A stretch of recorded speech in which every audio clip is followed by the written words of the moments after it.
కుత్బుల్లాపూర్ నియోజకవర్గం Jeedimetla division Pet Basheerabad Ganga enclave welfare committee association ఆధ్వర్యంలో గత 22 సంవత్సరాల నుండి ఎంతో వైభవంగా వినాయక నవరాత్రుల ఉత్సవాలు జరుపుకుంటున్నారు.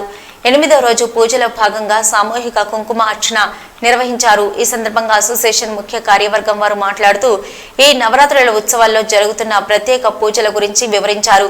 ఈ కార్యక్రమంలో కాలనీ వాసులు పెద్ద సంఖ్యలో పాల్గొన్నారు.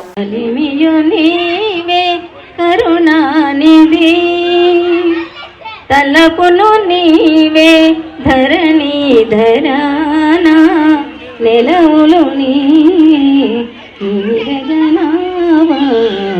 తలపును పత్తి వస్త్రం ఉంది కదా, ధూళి వస్త్రం, ఆ వస్త్రాన్ని అమ్మవారికి వేయండి.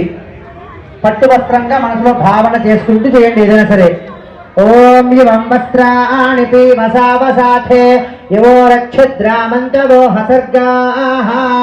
ఆ జాకెట్ బట్ట కానీ ఏదైనా సరే వస్త్రాన్ని అమ్మవారి దగ్గర పెట్టండి. ఓకే, వస్త్రం సమర్పణ చేశాం. ఇప్పుడు అమ్మవారికి బొట్టు పెట్టండి, కుంకుమ బొట్టు. మహాదేవ్యై చ విద్మహే విష్ణుపత్న్యై చ ధీమహి తన్నో లక్ష్మీ ప్రచోదయాత్. కుంకుమ బొట్టు పెట్టండి అమ్మవారికి. ఇప్పుడు అమ్మవారి పైన గంధం చల్లండి.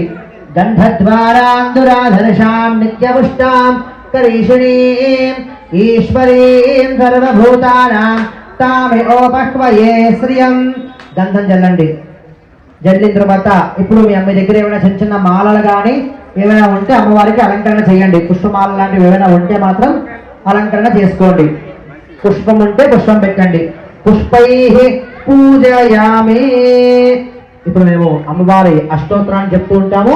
మీరంతా కూడా మహాలక్ష్మి నమః అనే నామంతోనే ఈ మూడు వేళ్లతోనే కుంకుమని అమ్మవారికి సమర్పణ చేస్తూ ఉండండి. మీ ముందు తమలపాకు ఏదైనా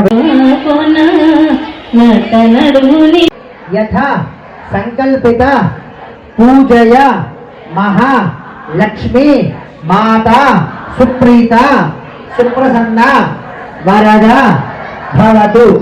ఆ అక్షతలు అమ్మవారి దగ్గర వేసేయండి. వేసి నమస్కారం చేసుకోండి. ఓకే, ఇప్పుడు ఒక్కసారి కూర్చోండి. ఓం ధర్మ నిలయాయై నమః, ఓం కరుణాయై నమః, ఓం లోకమాత్రే నమః, ఓం పద్మప్రియాయై నమః, ఓం పద్మహస్తాయై నమః, ఓం పద్మాక్ష్యై నమః, ఓం పద్మసుందర్యై నమః, ఓం పద్మోద్భవాయై నమః, ఓం పద్మముఖ్యై నమః, ఓం పద్మనాభప్రియాయై నమః, ఓం రమాయై నమః, ఓం పద్మమాలాధరాయై నమః, ఓం దేవ్యై